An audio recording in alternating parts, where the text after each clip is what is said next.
Discuss another book today which covers a whole different era of Indian history and incidents related to that particular area and the period. So this particular area which we would be covering today would be the Deccan part of India, and the time period would be the medieval time period ranging from around the 12th 13th century AD to 17th century AD, 16th century AD, and the book's name is The Rebel Sultans by Manu.S. Pillai, and the book states here, the Deccan from Khilji to Shivaji. So where do we start here?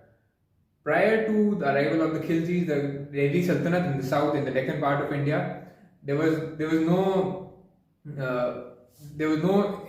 no instances or recordings of attacks from the northern part of India by the Turks towards the southern side, and it is said to be the 20th century, the last end of the tail end of the 20th century, when King Alauddin Khilji, who that time wasn't a king, who was just a general in his father-in-law's army, prime general, and he was a very celebrated general. He was also celebrated because he was primarily celebrated because he was the one to have successfully repelled the Mongol attacks on the Delhi Sultanate, and Delhi Sultanate, he made the Delhi Sultanate one of the strongest at his time. Prior to that, there were the Iltutmish, Kutubuddin's, Balband, but Alauddin Khilji was the one to expand it, and he was the one to take it towards the Deccan, starting from, he was the one to have conquered Gujarat, whole of Rajasthan, and then his raids had started towards Deccan first, prior to Rajasthan and Gujarat. His initial raids were towards the Deccan part. Deccan would consist of present-day Maharashtra, parts of northern Karnataka, parts of higher regions of Madhya Pradesh, where Satpura, Satpura and Vindhyas, below the Vindhyas, and towards touching the Andhra, Telangana and the Odisha part. That whole of this area would be called the Deccan, and the term would have derived from Dakshin. Dakshin is an Indian term for south, and then it would have the term has evolved itself to Deccan, Dakhan, because there were people from all different ethnicities who wouldn't have been able to pronounce Dakshin, so it would have got mingled up with other languages and came to Deccan, and still it's very in the British record, English record, it's still Deccan. So what does this book? I've gone through this particular book, and very less of the documented history have been written on the architectural marvels which are there in the Deccan part of India, and most of us related with the Marathas or the Nizams, and Nizam and future, and also to some part to extend to Tipu Sultan, because Mysore also would form the similar landmass, and but the question arises, prior to Marathas, prior to the Nizams of Hyderabad, prior to the Tipu Sultan, the Wodiyas of Mysore, prior to the British, right? And what was the history in this particular time period of the Deccan? So Khilji was a celebrated general among the Turks, because Turks were very famous. Turks and Mongols had that conflict going on across the globe and across the Central Asian republics, and they were just loggerheads with each other. Although it was the Mongols who had the upper hand always. Turks were among the Muslim states. Turks were the chief heads. Starting from the Ghaznavids to the Ghurids. The Turks were who led the vanguard for the Muslim armies, and it was not the Arabs, which people usually must have been thinking of, but it was on the contrary the Turks who had taken up the frontal assaulting armies, who lead the frontal assaulting armies for the Muslim kingdom, and there were many of the Muslim kingdoms who were then conquered by the Mongols also, but then with time those offshoots of the Chettai and the Timurid and the Genghis Khan's offshoots, who were surrounded by the Muslim populace also is said to have converted to become Muslim, and they then further strengthen themselves in those particular areas, maybe the Iran, Iraq, or whole of that region, maybe the present day Turkey region, Azerbaijan region, all of that area, maybe the present day Uzbekistan, all those areas. And so these Mongols and Turks used to intermingle. And coming back to India, Alauddin Khilji was one such ruler who had his initial raids in the Maharashtrian belt of this Deccan area, and conquered the Yadav, the prime fort of the Yadavas, that was Devgiri that time. Very renowned fort till today. Right now it's also known as Daulatabad, very near to city of Aurangabad. So then he is said to have grabbed a lot of riches and wealth from the Yadava, Devgiri. Then it was a very, the Delhi Sultanate would have thought it's very much profitable to assault and grab those Deccan states, as they were very rich in their cultural heritage and the wealth they were possessing. So the Delhi Sultanate, after these attacks, Alauddin Khilji had become a much more celebrated figure in the Delhi Sultanate among the Turkish sultanates, and he is said to have overtaken the throne from his father-in-law, that was another Khilji.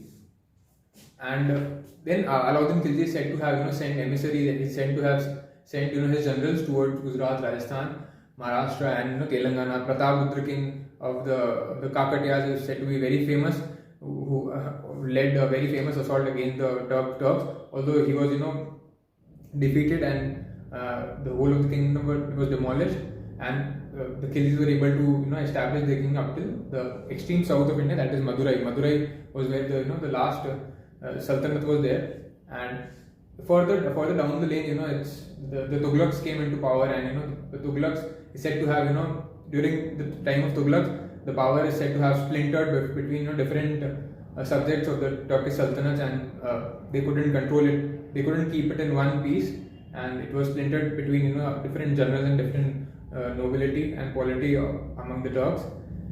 And the Deccan was then splintered.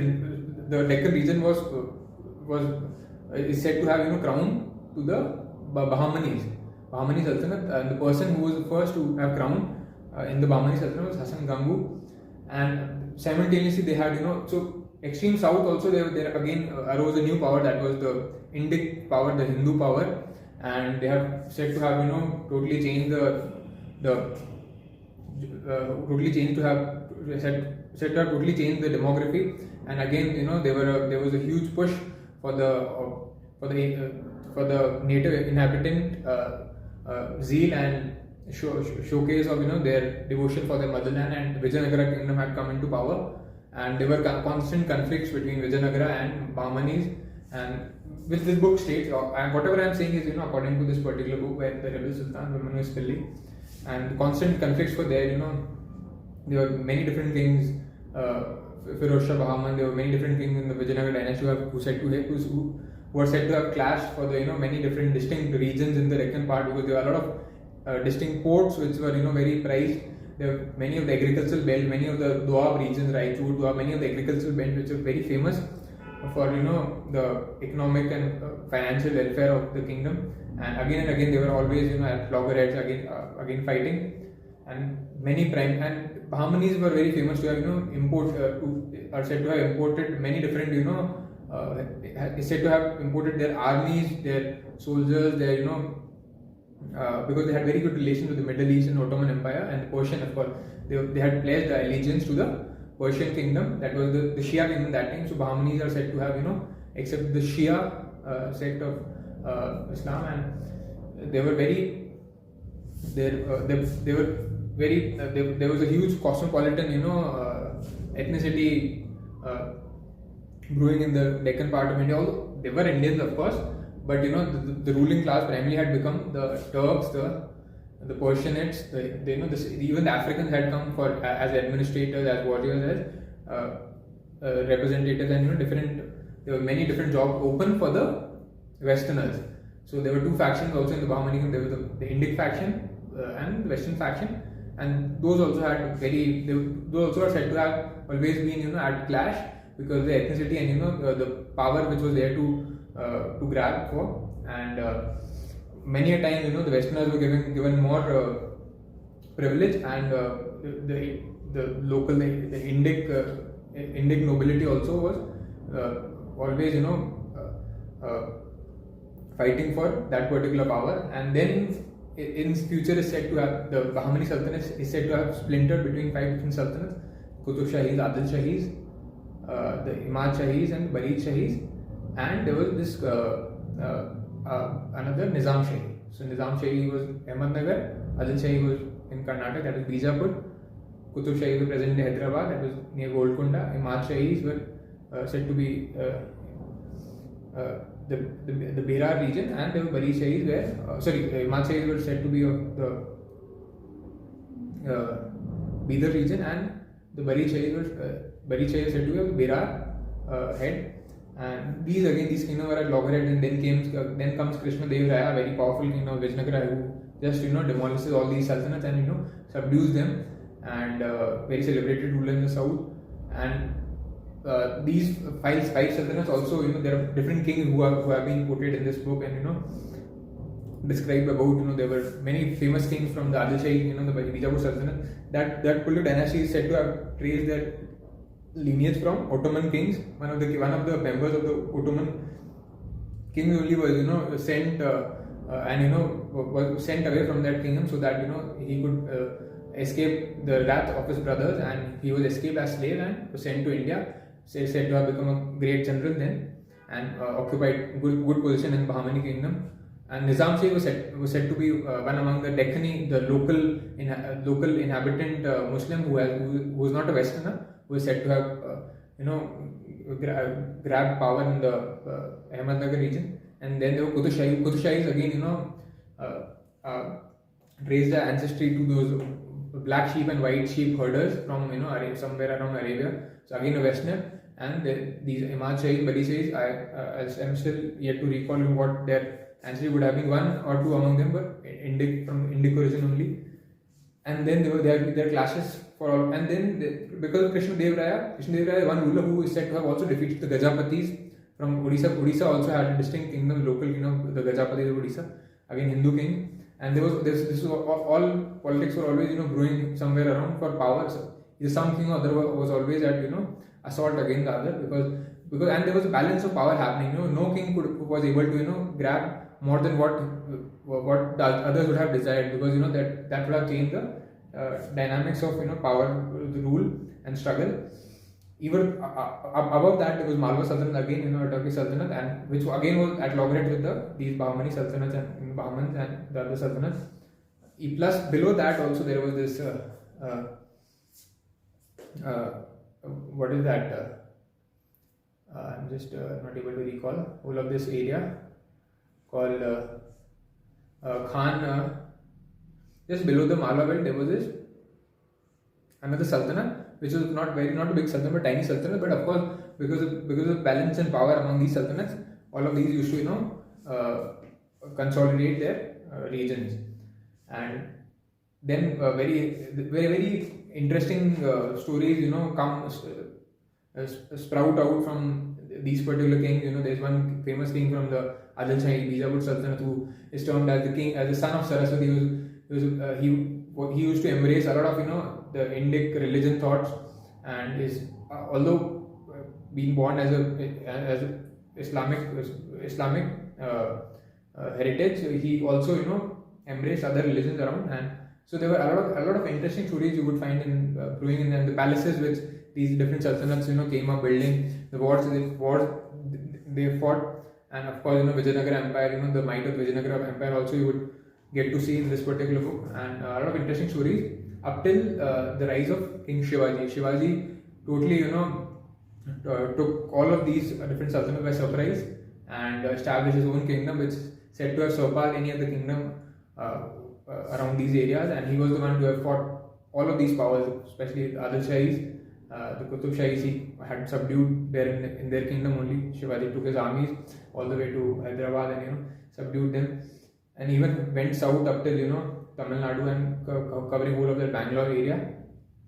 And of course, he had his dominance all across this Deccan region. But prior to Shivaji, you would get to see different kings who had their own likes, dislikes, their wishes and the polity there, which was there. There's another interesting name comes with Mahmud Gawa, who is said to have come from Iran and who is said to have taken the reins who was said to have taken the reins in the Bahmani Darbar, Bahmani what is that? Bahmani court, and was a very prominent member of that. And he said to have helped the Bahmani rise to huge power, and massive raids took place inside Vijayanagara Empire. And it was always to and fro, very interesting cases of the firearms which were used, the armies, the kind of armies, and the warfare tactics which were employed in those regions. With some were imported, some were indigenous. So a lot of such interesting facts, and that is it. Hope you would